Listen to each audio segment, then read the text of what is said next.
Cloud cuckoo land is a state of absurdly over-optimistic fantasy or an unrealistically idealistic state where everything is perfect. Someone who is said to live in cloud cuckoo land is a person who thinks that things that are completely impossible might happen, rather than understanding how things really are. It also hints that the person referred to is naive, unaware of realities or deranged in holding such an optimistic belief. In the modern world, a cloud cuckoo lander is defined as someone who is seen as crazy or strange by most average people, often doing or saying things that seemingly only make sense to themselves, but also exhibit cleverness at times in ways no one else would think of. Kokon, the land of plenty in medieval myth, can be referred to as the modern-day cloud cuckoo land. It was an imaginary place of extreme luxury and ease where physical comforts and pleasures were always immediately at hand and where the harshness of medieval peasant life did not exist.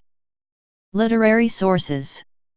Aristophanes, a Greek playwright, wrote and directed a drama The Birds, first performed in 414 BC, in which Pistheteris, a middle-aged Athenian, persuades the world's birds to create a new city in the sky to be named Nubiculia or Cloud Cuckoo Land, Nu Epsilon Phi Epsilon Lambda Omicron Kappa Kappa Upsilon Gamma Alpha, Nephalocokia, thereby gaining control over all communications between men and gods. The German philosopher Arthur Schopenhauer used the word, German Wolkenkugelsheim, in his publication on the fourfold root of the principle of sufficient reason in 1813, as well as later in his main work The World as Will and Representation and in other places. Here, he gave it its figurative sense by reproaching other philosophers for only talking about cloud cuckoo land. The German philosopher Friedrich Nietzsche refers to the term in his essay on Truth and Lying in a non-moral sense. Author Edward Crankshaw used the term when discussing the Deochondricy Plan of 1867 in his 1963 book The Fall of the House of Habsburg, Chapter 13, The Iron Ring of Fate. Uses in politics. The phrase has been used by British and United States politicians as well as writers. Margaret Thatcher famously used this phrase in the 1980s. The ANC is a typical terrorist organization. Anyone who thinks it is going to run the government in South Africa is living in cloud cuckoo land. Bernard Ingham, Margaret Thatcher's spokesman, who, when asked if the ANC might overthrow the white government of South Africa by force, replied, "It is cloud cuckoo land for anyone to believe that could be done." Anne Widdecombe, British MP, used the phrase in a debate on drug prohibition with a representative of Transform Drug Policy Foundation, "It is cloud cuckoo land to suggest that." Newt Gingrich referred to Barack Obama's claim that algae could be used as a fuel source as cloud cuckoo land. Henry A. Wallace, U.S. Secretary of Agriculture, later U.S. Vice President in Franklin D. Roosevelt's third term, used the term to describe the unrealistically inflated value of stocks on the New York Stock Exchange just before the crash of 1929 that signaled the onset of the Great Depression.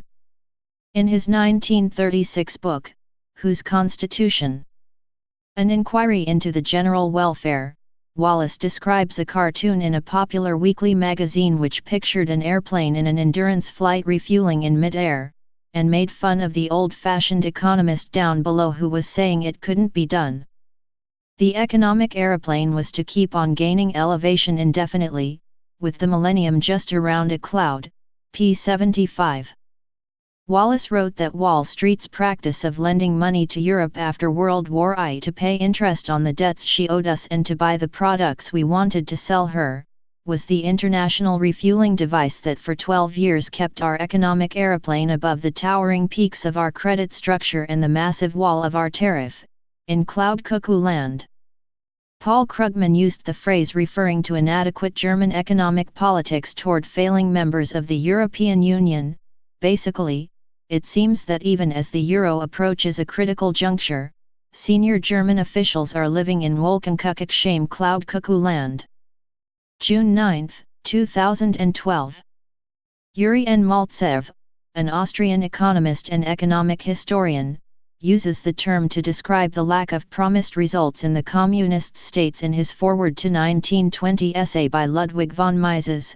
Today, the disastrous consequences of enforcing the utopia on the unfortunate populations of the communist states are clear even to their leaders. As Mises predicted, despite the cloud cuckoo lands of their fancy, roasted pigeons failed to fly into the mouths of the comrades. Other uses. The phrase has been used in poetry, music, film, and by writers. Cloud Cuckoo Land, a poetry collection by Simon Armitage. Cloud Cuckoo Land, the first album by the Lightning Seeds, released in 1990. Cloud Cuckoo Land is the name of the eighth world found in the video game Banjo-Tooie. Cloud Cuckoo Land is the name of a city featured in the Lego Movie. Radiohead uses the term in the lyrics of their song Like Spinning Plates. Publisher and editor Gary Groth uses the term in the title of his review of Scott McCloud's book Reinventing Comics. Please subscribe and thanks for watching.